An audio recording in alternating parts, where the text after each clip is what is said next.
Murphy is no stranger to the state capitol. She served in the House of Representatives for 12 years, including 2 of those years as House Majority Leader.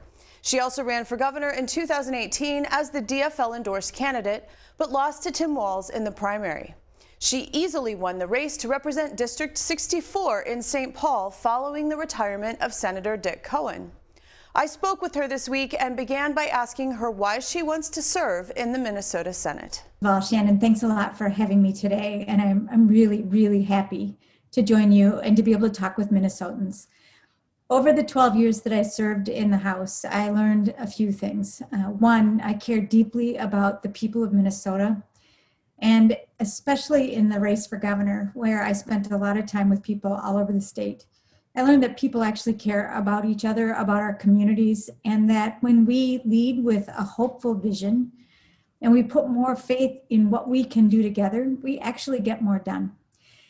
We face some real urgent issues in Minnesota. We face urgent issues in this country, and I believe I have both the ambition and the ability to work with the people of Minnesota to advance solutions to meet the problems that people are facing. That's why I ran for the Senate, and I'm so excited to be elected and to be going back to work for the people of Minnesota.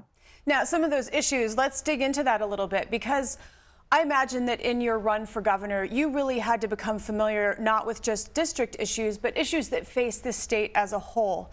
So from that perspective, what do you think are some of the biggest challenges facing the legislature in the next session? So I learned a lot from the people of Minnesota, and we are a big, tall state. And when I think about the regions of the state, I think about a beautiful mosaic. And Minnesotans have specific needs depending on where they live. But the thing that unites us is the things that we all need together. We need good schools for our kids. We need clean water and clean air. We need a healthcare system that we can count on, a good job. And we need a political system and a democracy that functions and serves the people of Minnesota.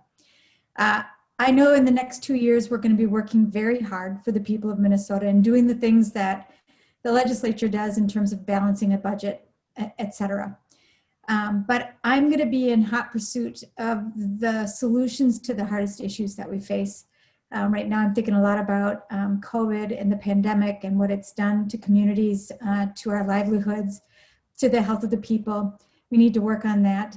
But I'm also looking ahead to solutions on climate change, to make sure that we are actually dealing with racial disparities and building a future that is equitable and inclusive for everybody in the state of Minnesota, and to bring Minnesotans' voices to bear on the work that we're doing, because the power really in our democracy rests with them. And if you listen closely to the people of Minnesota, they are clear all over the state that they want progress, and they're tired of a kind of politics that centers too much on the power inside the Capitol and not nearly enough on their lives.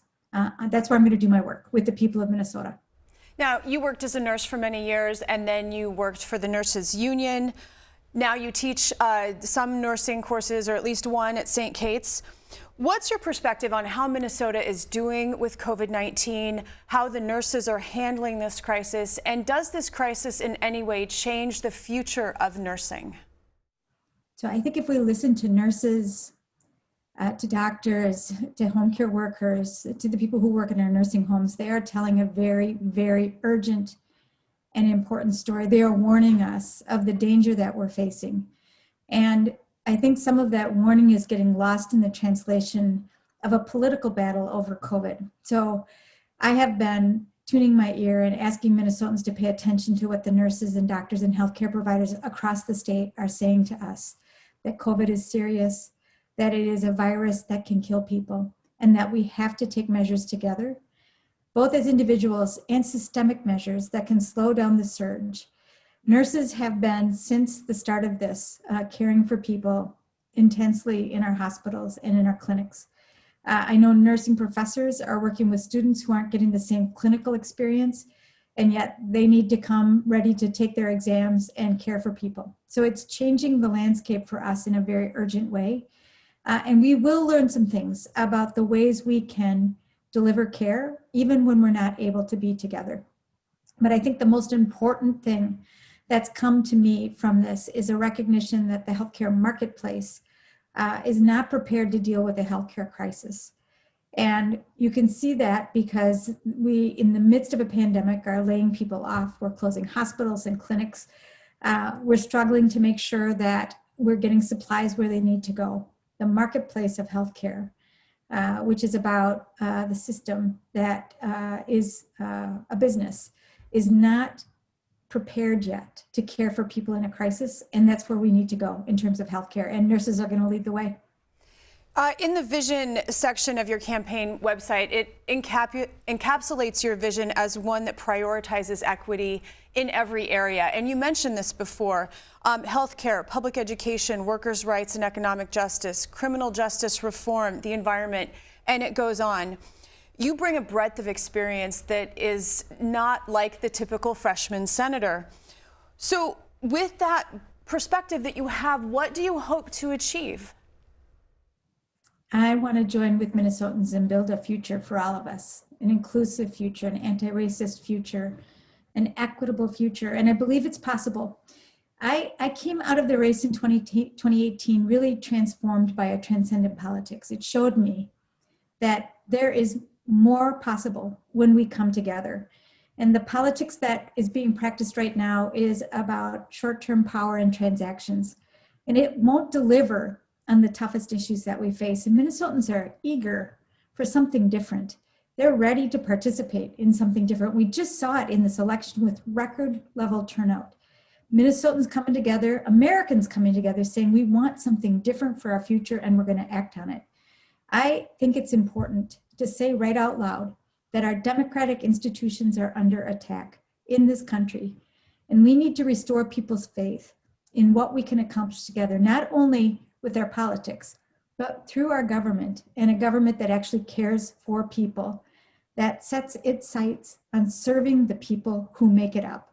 I want to accomplish that. It is a big dream. It's maybe for some an idealistic dream, but I think it's necessary if we're going to maintain our commitment to being a self-governing people in the United States of America. And finally, before we go, I watched your interview with House Public Information from 2014 when you were majority leader. And in answering one question, you said that the hardest part of being a legislator is finding a path forward to make progress on the things that are most important to Minnesotans. So as you mentioned, and as we all know, these are divisive times, and the Republicans are currently in control of the Senate. Will you be able to find ways to be effective? Of course I will. Minnesotans are counting on me, and they're counting on every person that they elected. We've grown too accustomed to saying at the end of elections, well, it's divided government, so gridlock will be the answer. And Minnesotans have grown cynical about that. And I understand why, because when we don't get the table that we want through the election, a lot of people say, well, now we can't do the thing we wanted to do. And we can't wait anymore to make sure we have world-class schools that are preparing our kids for the future. We can't wait anymore for a solution to climate change. We can't wait anymore to build green energy jobs, to make sure that all across the state of Minnesota, that we are taking on the next generation of what will build wealth for our communities. Those are the challenges that we face, and Minnesotans elect people to go to work to find solutions, not to warm a seat, not to go to a debating parlor. No, we're going into the Capitol as the representatives of the people to do the work that they've asked us to do. That requires working across the aisle, of course. It requires compromise, but it also means not settling for something because it's bipartisan, but instead working to actually make progress for the people. That's what I'm going to do. Senator-elect Erin Murphy, I want to thank you for your time. Thank you for having me. I'm really excited for the next chapter, and I look forward to working with you.